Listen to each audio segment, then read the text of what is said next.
Okay. Good evening, everyone. This is the Valley Stream Book Club meeting for November 19th, and we have our special guest today, Her Royal Highness Princess Kuchenga. She is the author of the book that we read this month. It's called The Library Thief. I think that was fascinating, so I will um, have our guest speaker make a few comments. She'll talk to a little bit maybe about her writing career, how she came about writing this book, and then we will open it to questions then. Okay, yes. Okay, so the floor is yours.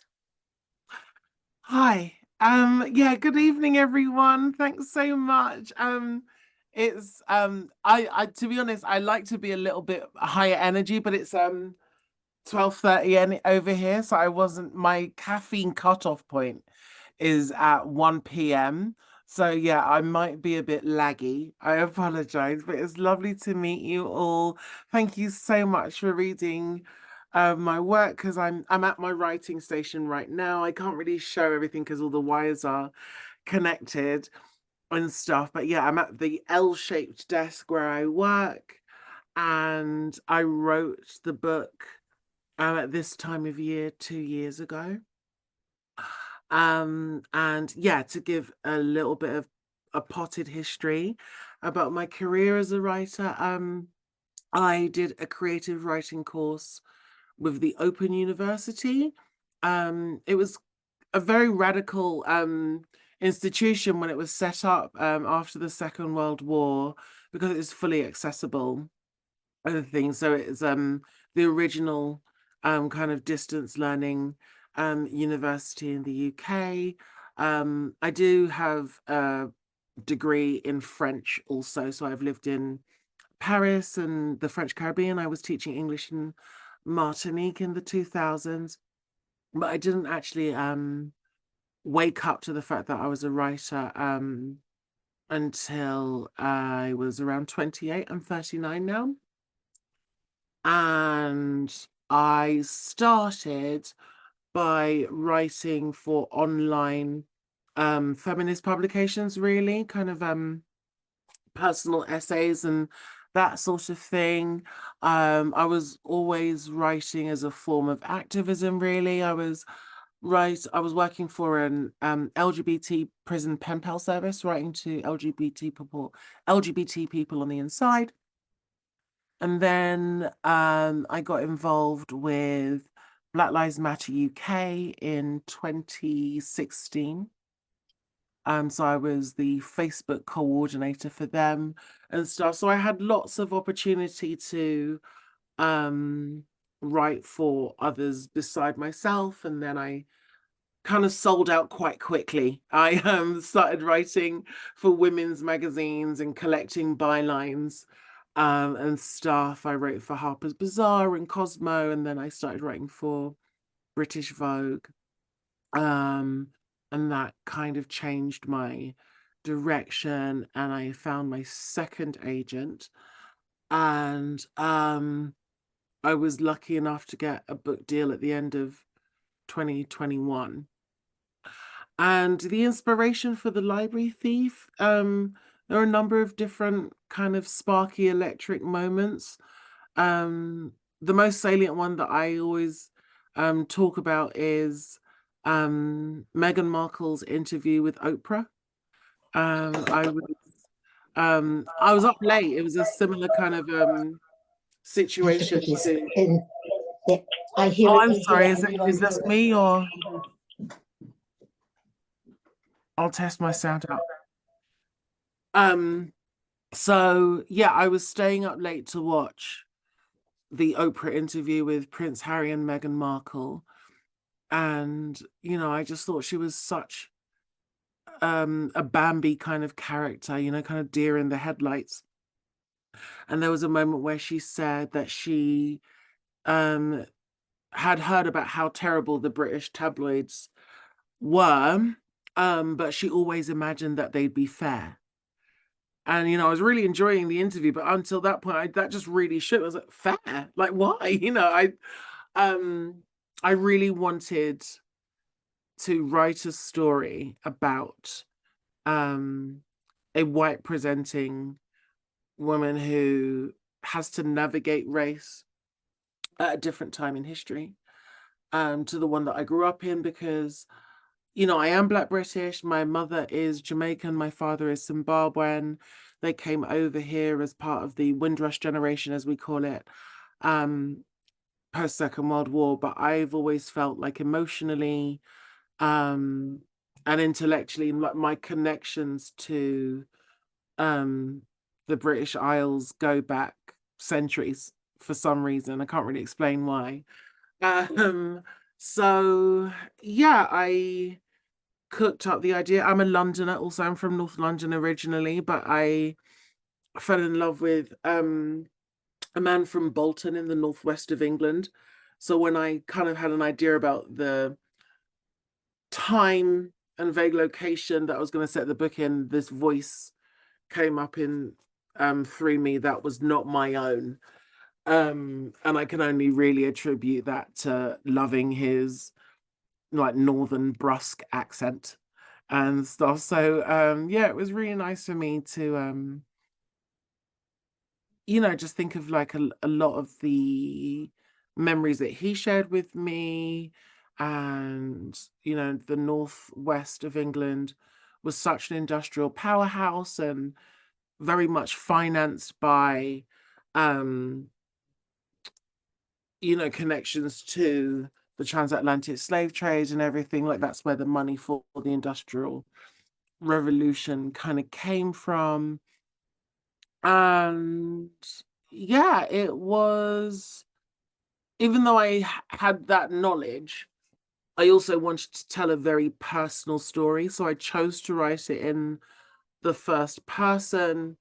And that also helped with the mystery aspect, like trying to have the story unfurl upon her and through her perspective. um yeah, I fell in love with Florence Granger like very quickly. Like there's sometimes certain characters are a bit misty, but she came through incredibly strong. And I chose the surname Granger because of Harry Potter. I'm an elder millennial, so um I came of age at the height of the Harry Potter craze. And I remember reading Hermione Granger and being surprised that she wasn't a woman of color, because for me the description, that's kind of what, like, I think it was, I had a longing to see myself in certain stories.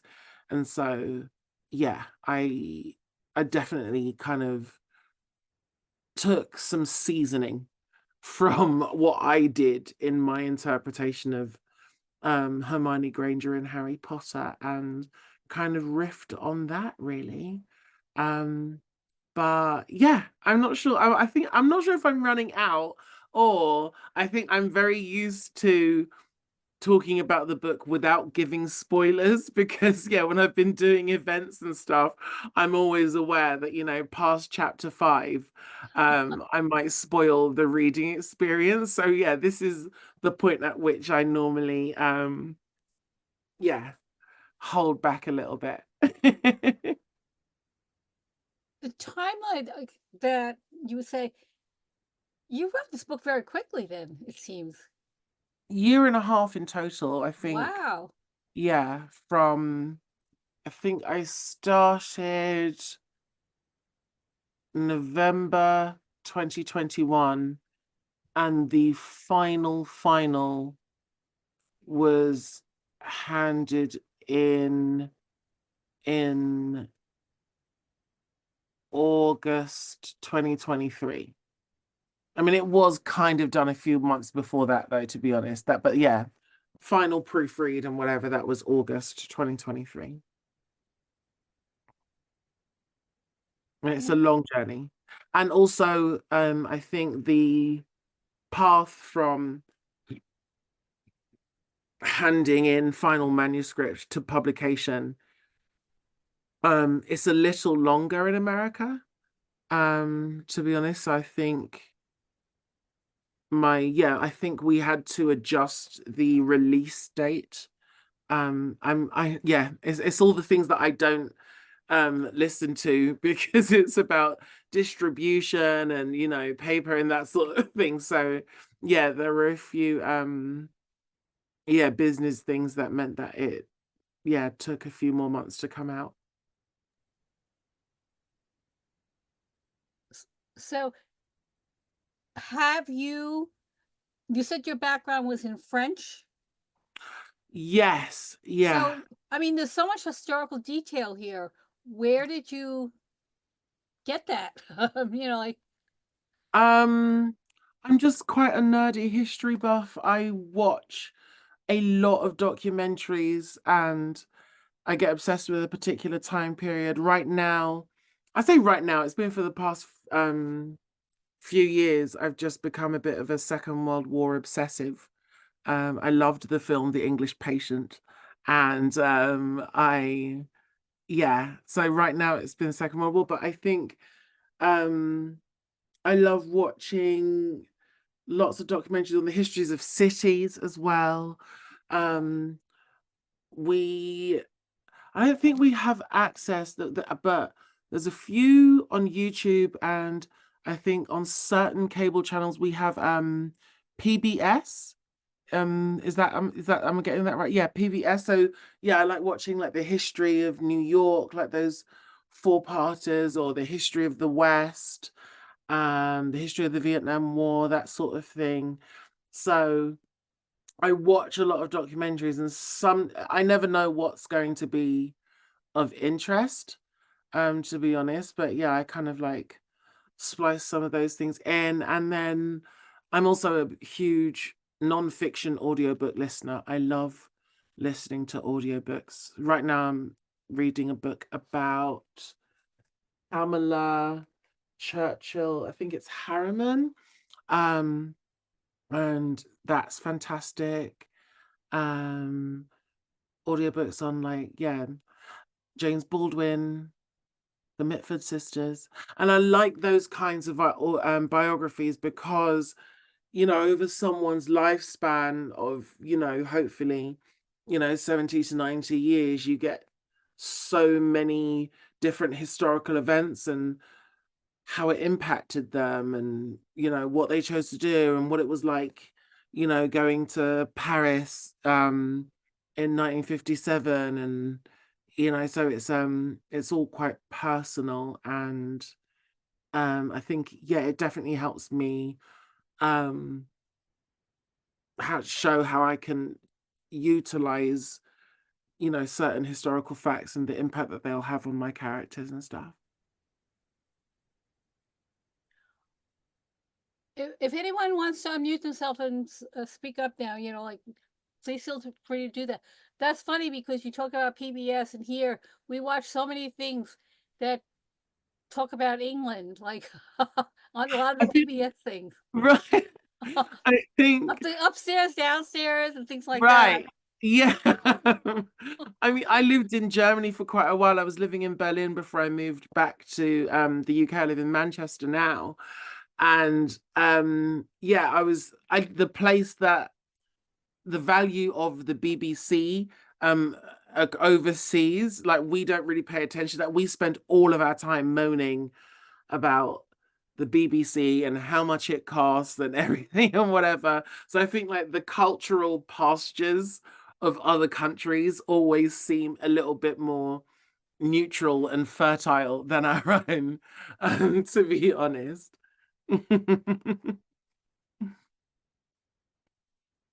Mm.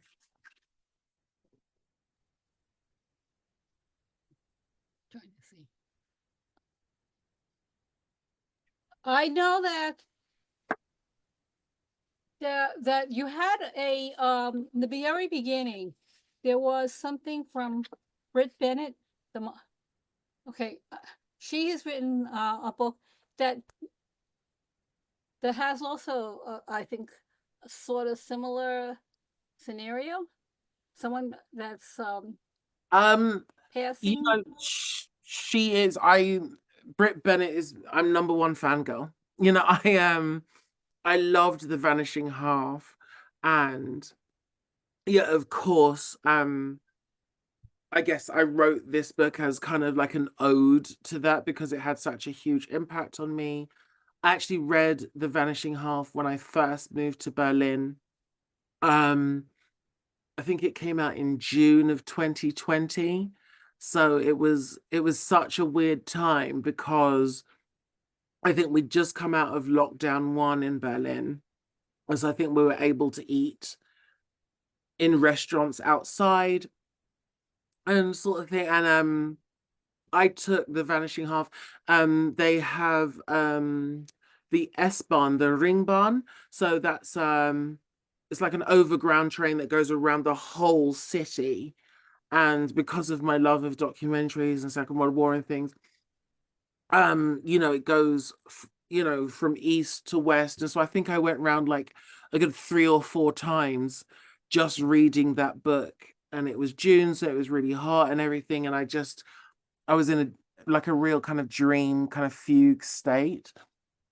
Um, and yeah, I think also like her career also is something that inspired me greatly. Um, because I feel like each writer kind of opens up new space and things. So, I think I'm used to like the ancestral rhetoric and we stand on the shoulders of, etc. But I think in a very kind of practical publishing sense, everything, like every publisher like releases the book with a comparison to 2 or 3 books that have come before it. This book is like Get Out meets Devil Wears Prada meets Jane Eyre meets whatever. So when it comes to general cultural production, but particularly with film and but definitely books, we create space for each other, and particularly for people who are marginalized in whatever way. um you make it I think you give the publisher permission to consider the release of any particular book as less of a risk. So yeah, I don't think I would have had my career without Britt Bennett publishing first, for sure. And in fact, my American publishers, HarperCollins, the editor there who offered me my deal with them, said that it was the reason I signed with them. They said that my book was as if Britt Bennett wrote a Jane Eyre novel.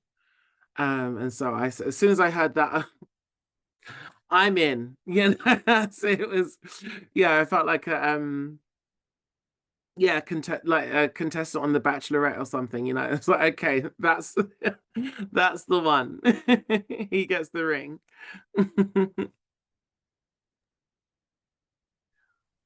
As someone who works in the library, you have a lot of detail about like the book process. You Hmm. have the I can see someone who really enjoys books, like you talked about the covers of the books and things like that. Is that something in your background? Um, Hugely, yes, absolutely. Not the making of them, but in terms of the romance of bookmaking, book reading.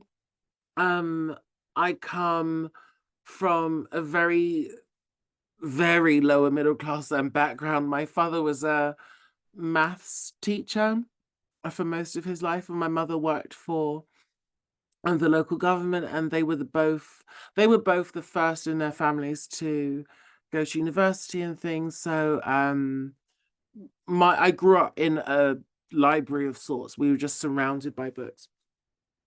And, even if things were a bit financially tight, the one thing that my parents never scrimped on were books. We were always allowed to go and get new books.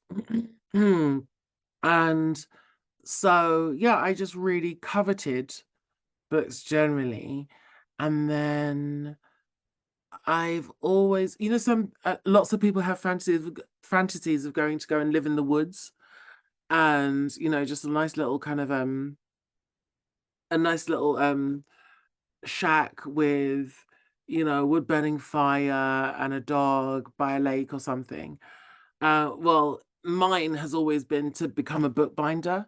I think, because I think whatever capitalistic forces have been enacted on me, when I'm daydreaming about escaping whatever, I've always hoped that I could just go to some sort of bookbinding studio, just be surrounded by paper and leather and cloth, um, and make really meaningful, beautiful books with gold embossed lettering, and that I would have something solid at the end of the day.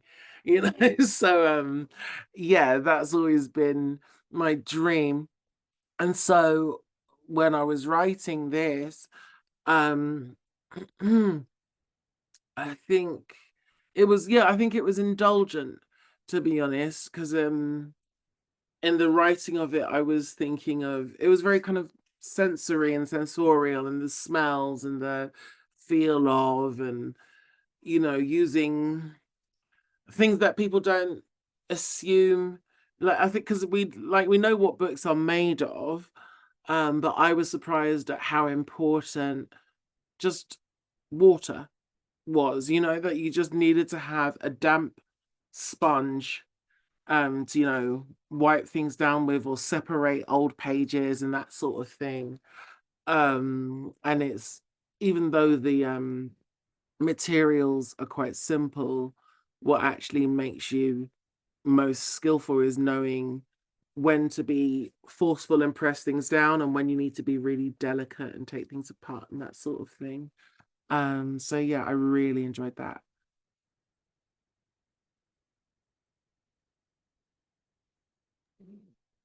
That's pretty Sorry, I'm nibbling on grapes here. that's pretty fascinating because, right now, so many of the books when we get them, my public will probably attest to it, they're so poorly bound. If you know, the paper is very cheap, and after maybe a few circulations, we see them, then the spine is cracked. So you're talking about works of art, where these books Mhm. that we're getting most of the time are not works of art. They're really very shoddily made. Yeah, I mean, I think it's the case with everything, isn't it? Like my sweaters don't last as long as they used to. My we had a dishwasher that lasted for 27 years, so like I think it's just the way of things. But I was really fortunate with my book, that yeah, they were willing to yeah, just spend a few extra shekels to yeah, add the details that I wanted in both the UK and the US and everything. So I did feel quite fortunate in that regard.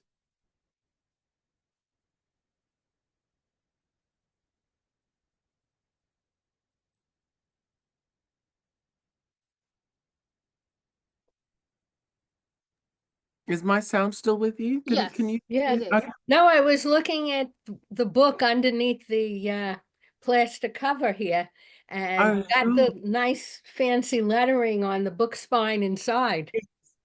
Yes. The Yeah. shame you don't see it. I mean, I agree with you. It is a shame. However, I think the thinking was that it was kind of like a callback to previous ages, that that the inside is just as important as the outside. When you look inside, um, like like inside like a Chanel bag, the lining is just as important as the leather outside, that sort of thing. So yeah, in the meetings that we had about it, I was actually quite surprised um at like just how much effort and how much of a team effort it was, putting those sorts of things together. And um I've done bookbinding. sorry, say that again. that I've done bookbinding. You have? Oh, and that's my jealousy soaring. Well, it's very interesting because the funny thing is when I started college at a design school in New York, Right. FIT, that everybody would know. Sure. You. My thing was I was always, whenever we had to do a design, I was always designing book covers of books I loved, redesign. Right. And but in the last so many years, what I've done is I basically did print production. So I did print production of anything and everything you could imagine. Uh-huh. Packaging, books, whatever. And from very simple ones where they're just done digitally, perfect bound, and then some very illustrious things for clients. Right. And actually the most of the fancy books I've done, Mm-hmm. like gold leafing, embossing, and all that, Right. have been usually money is spent like that in today's world. I find for special events or very, very wealthy clients. Sure. You know, I've done every form of print process there is, Mm-hmm. engraving to gold leafing to embossing, debossing, whatever.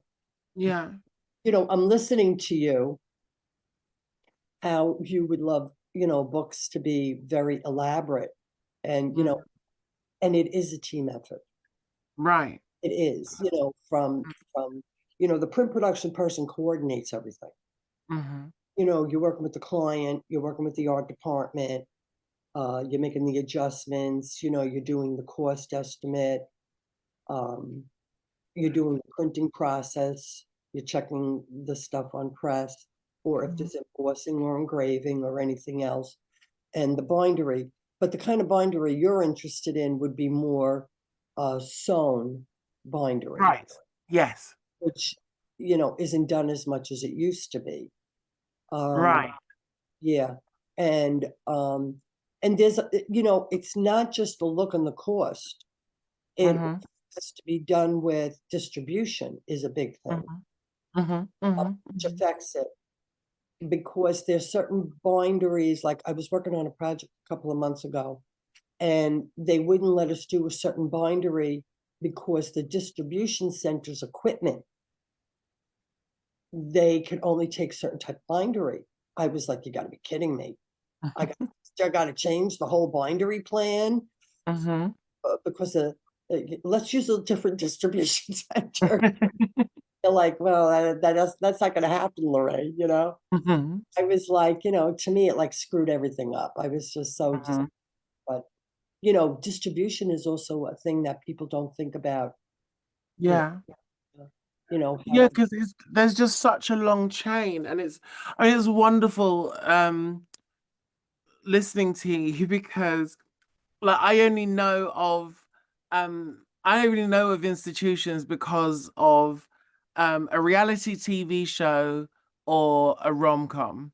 And so yeah, whenever I hear like FIT or Parsons School of Design or something, like for me it's always like that's where the main character fight goes in the final scenes, after found love, and that she like, yeah, goes to New York and finally does the thing that she's always wanted to, and that yeah, sort of thing. And then also another point I want to say was that I do remember people asking, the publishing heads and Anna Winter and whatever, that that is this the death of print, that our Kindles and iPads whatever, is that going to lead to no one wanting to buy books anymore?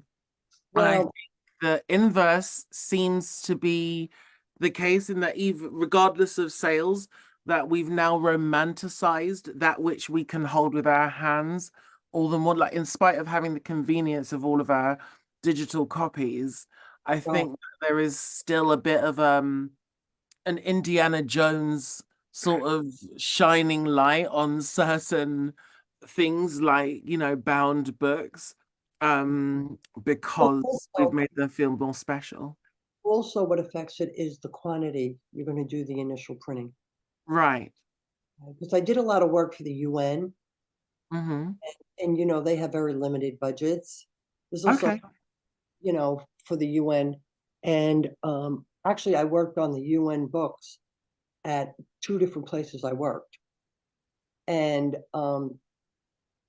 their books that we did were always digital. That was how I got introduced to digital many years ago. Was Mm-hmm. working on the UN, and everything was perfect bound because they'd always start with a small quantity, Right. you know, and then they would do a lot of reprints. But Uh-huh. a few years ago, I was working at a place that's very, very, very sophisticated printing. Like, Sure. they're the only printer for everything for Tiffany's, all the Oh, packaging. right. Okay. Um, Actually, I shared an office with the manager, the project manager on Tiffany's, and I worked on L'Oreal. I did everything for L'Oreal, all Okay. packaging and, you know, and stuff like that, signage and everything. But you know, but that place that I worked had a very sophisticated bindery department, and bindery is not one step, just binding it. Because if Mm. you're binding it, books are not trimmed, not even the inside pages. Mm-hmm. Done during the binding process. Mm-hmm. Depends on what kind of equipment you're using. Um, you know, I had to have a good relationship with the bindery manager, and that's how I got all my work done really Mm. nicely and on time.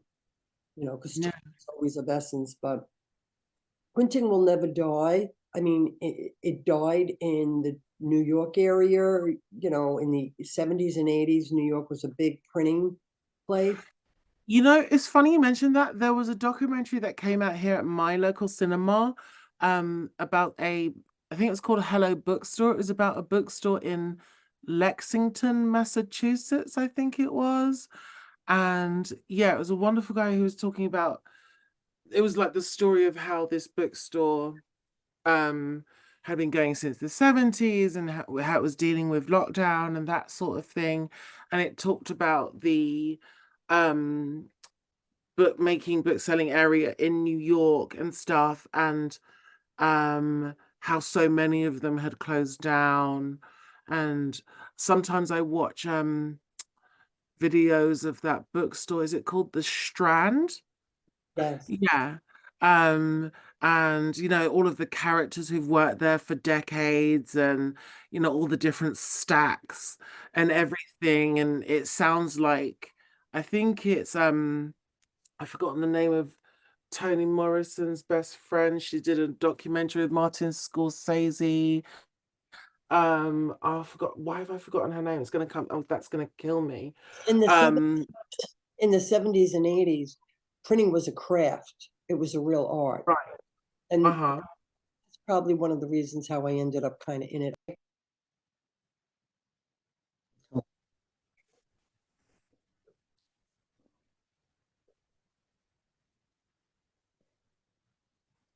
Lorraine, I muted you by mistake, so you can unmute. I'm sorry. Okay. And Iris wanted to speak. Oh, okay. Go ahead, Iris. I wanted to know, since I do Audible books because I'm unable to read the printed page any longer, do you have any particular way that you choose the reader? The particular reader is fabulous in in your book. And I was wondering how she came to be part of the Audible version, because she's wonderful, and how she reads it, and you feel as if you're in the theater actually. That's a marvelous question. Thank you so much. Yeah, that was a really fun process actually, because the audio department at the publishing house is completely separate. So once you've dealt with the print side of things, and you have like a separate meeting and get to know each other and stuff. And I'm really lucky. I went to university in southern England, just outside Brighton. I went to the University of Sussex, and on my first day of university, I met a wonderful director theatre director called Tanuke Craig, and she's just a fantastic friend. You know, I was her bridesmaid and everything. And she's like she's a fabulous director. She's just been working at Stratford upon Avon with the Royal Shakespeare Company, and now she's working at the Regent's Park Open Air Theatre as their creative director.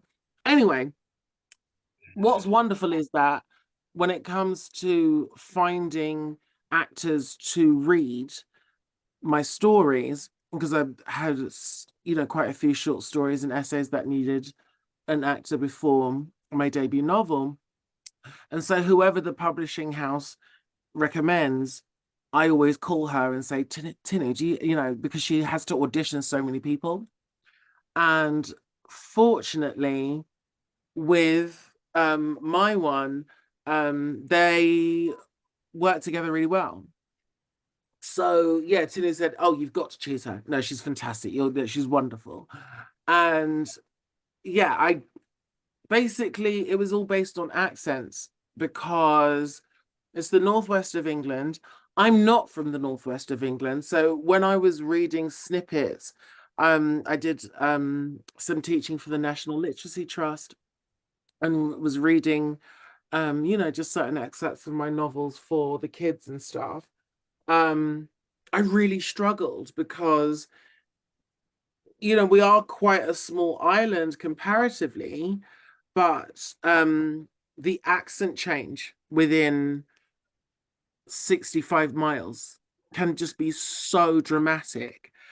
And so because it had Liverpool, Lancashire, Manchester, the Lake District, as well as Sybil's mother being Ghanaian and everything, for one actress to have to do all of those accents, it was a really big ask.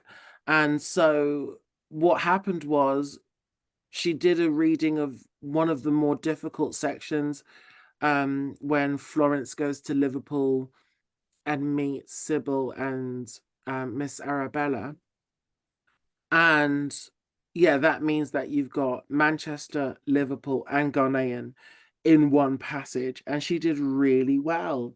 So yeah, that was the clincher at the end of that audition.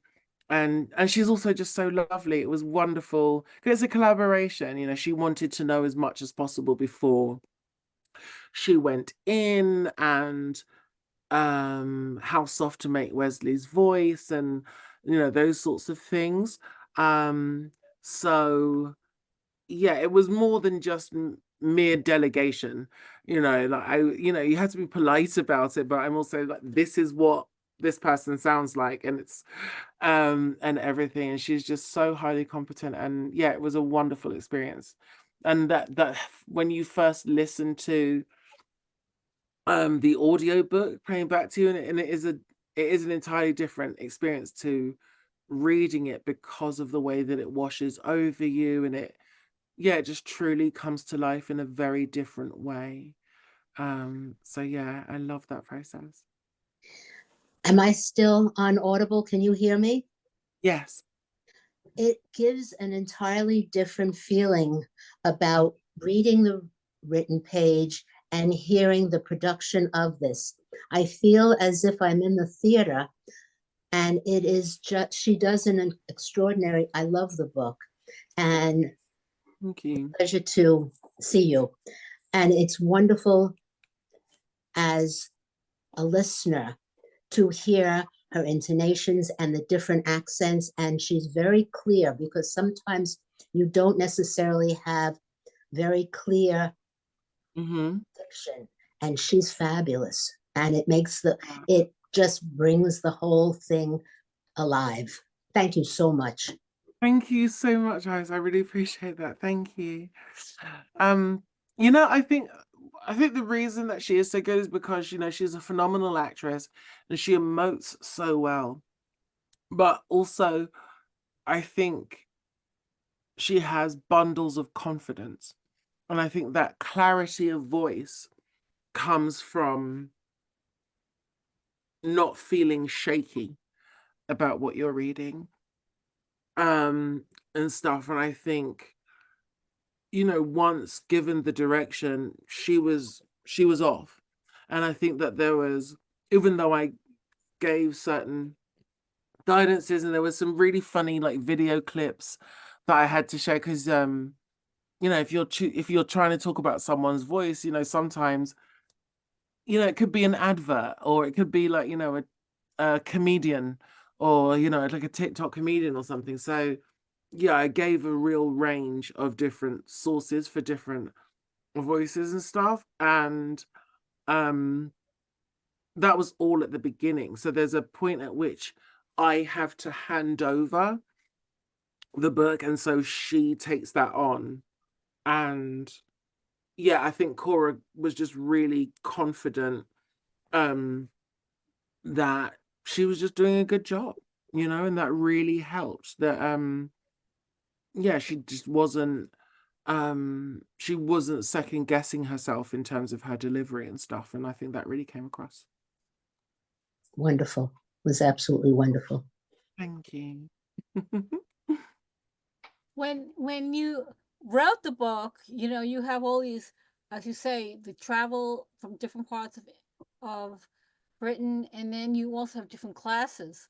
So that must have been a Right. challenge too for her.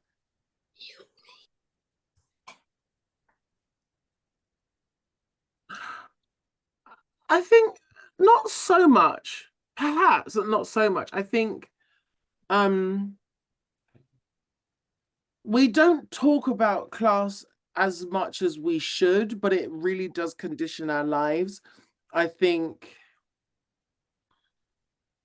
when it comes to class specifically, where we are a very judgmental society over here, and there are certain nuances and judgments that rain down on you purely based on voice and presentation, and stuff. And also um knowing when to speak in a particular register.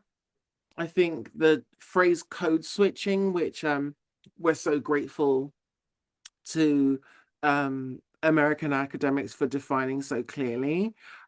We definitely have that and use that probably more not necessarily unconsciously, but I think having skill for speaking in different registers, and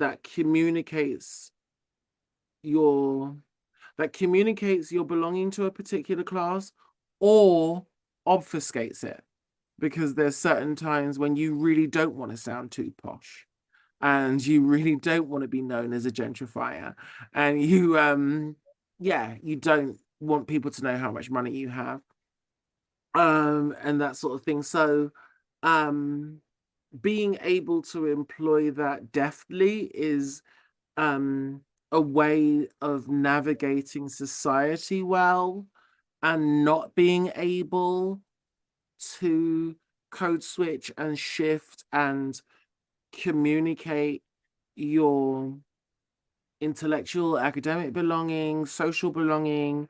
That is often a sign that you are quite fixed in your class position. And I think it's something that's also taught to us in the university system, because there is like a really clear distinction in not just life outcomes, but also um how people are judged in certain social spaces. And yeah, it's really exclusionary.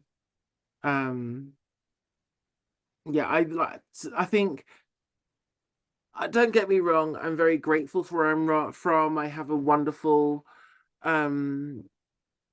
relationship with my own personal history, family history, etc. But I do know that coming to Britain as an immigrant is a minefield. And we are quite dishonest in social relations and the niceties and the falseness and that sort of thing. And I don't think I was able to portray that as deeply as I might have wanted because the book wasn't long enough. But I did what I could, to be honest. Yeah.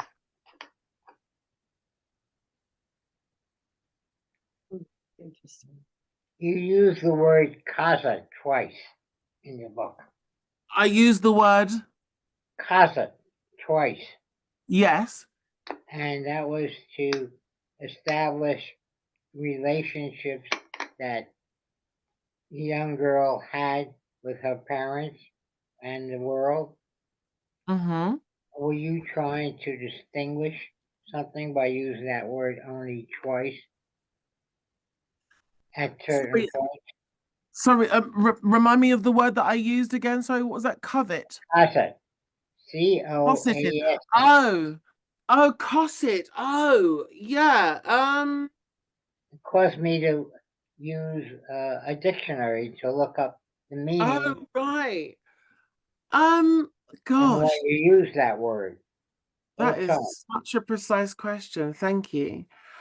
Why did I use that word twice? What was I trying to? Okay, so I think Like she was. the reason I Go ahead. use that word specifically, sorry to cut you. The reason I use that word specifically is because I wanted, it's not a word that we use regularly now. It's of a time. So yeah, I think it is quite a Victorian word, and with the book being set at the end of the Victorian era. I also like, and I wouldn't say it's onomatopoeic, but I just, for me, that word has an enveloping imagery in And it, what and was that it's got imagery that you wanted to bring fairiness. forth? Say that again, sorry. What was that imagery you wanted to bring forth? Because you forced me to go to your historical dictionary, and I'm trying to figure out if I really got it right. So for me, I wanted a furriness, an envelopment, like imagine it, like for me, it's kind of like the feeling of like a claret colored velvet inside of a ring box. It's um downy heather, like yeah, like a heathery kind of, like an envelopment, like a natural kind of envelopment that is not merely, a hug from a mother, a hug to the bosom, but is also about being cosseted in nature, but like in a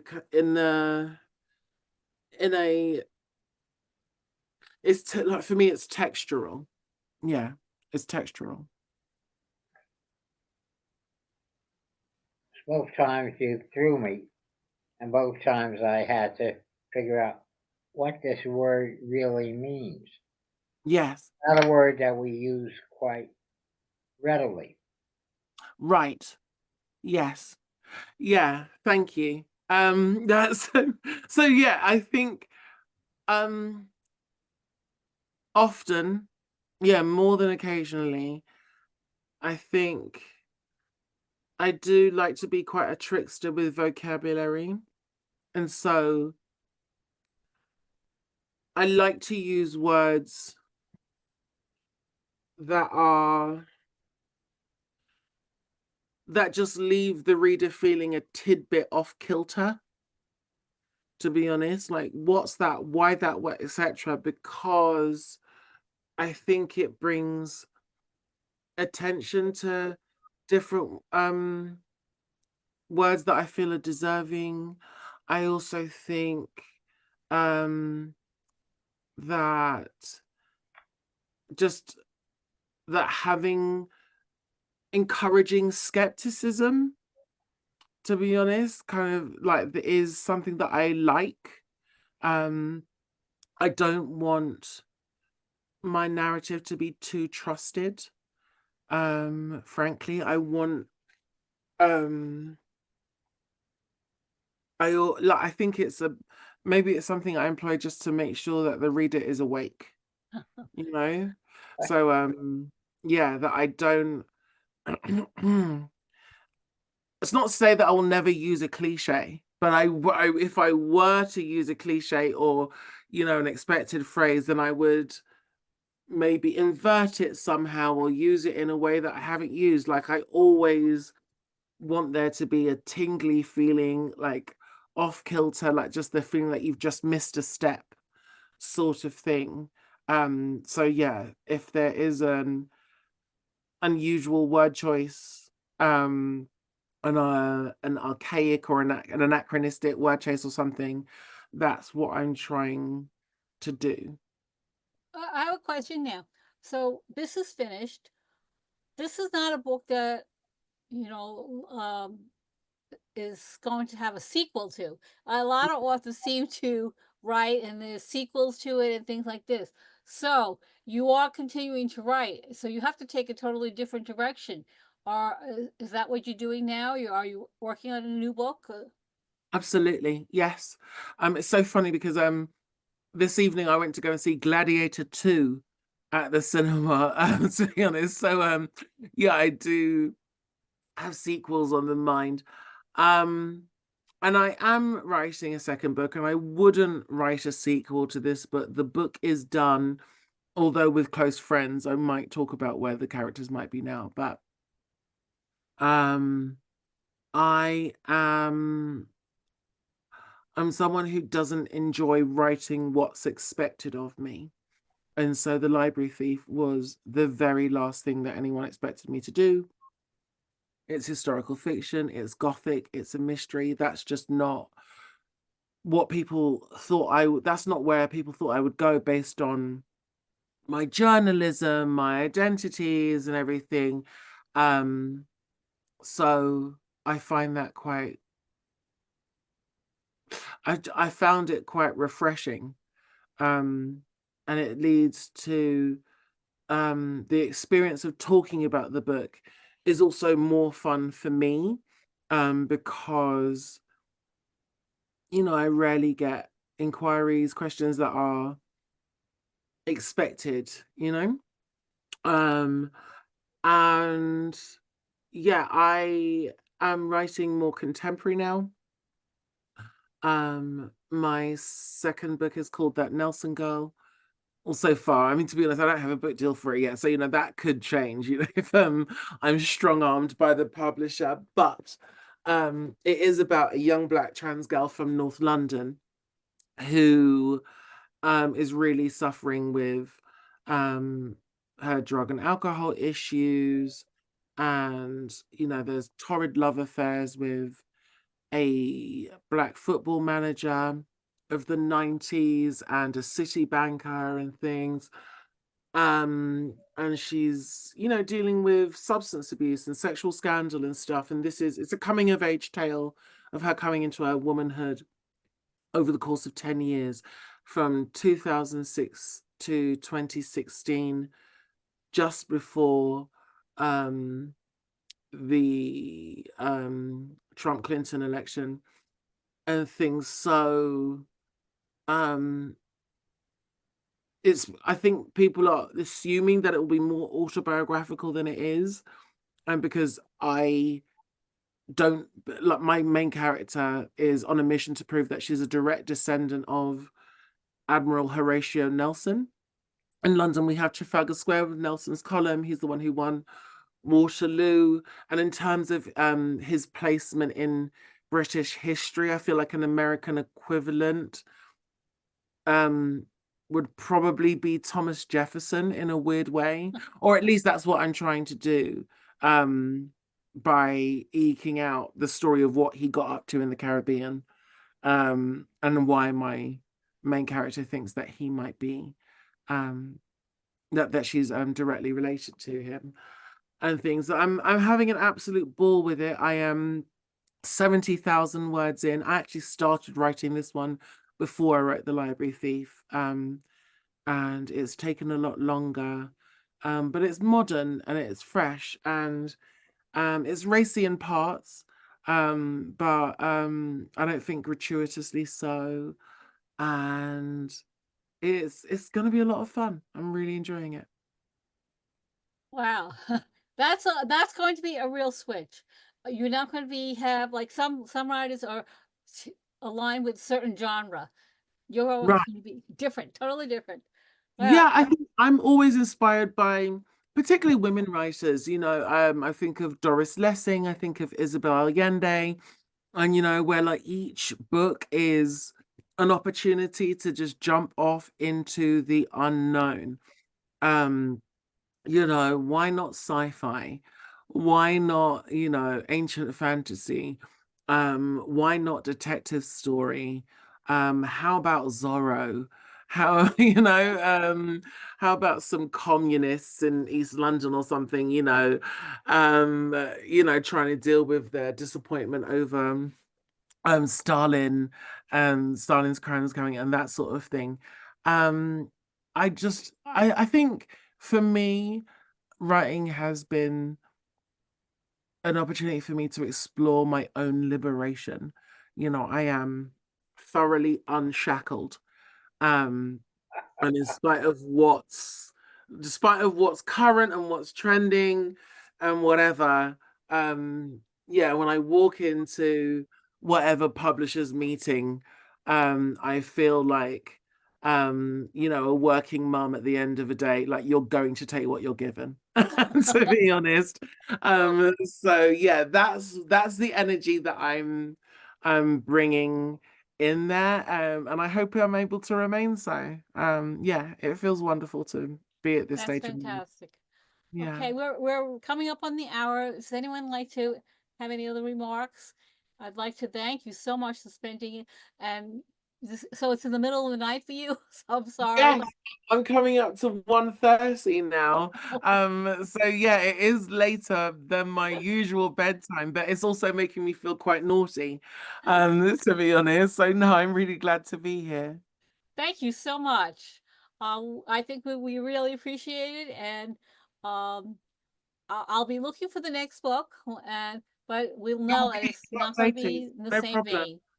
Yes. Yeah, Thank you gorgeous. so much. Anyone else Thank want you. to say Your anything? questions were absolutely incredible. Not a single question is one that I've ever dealt with before.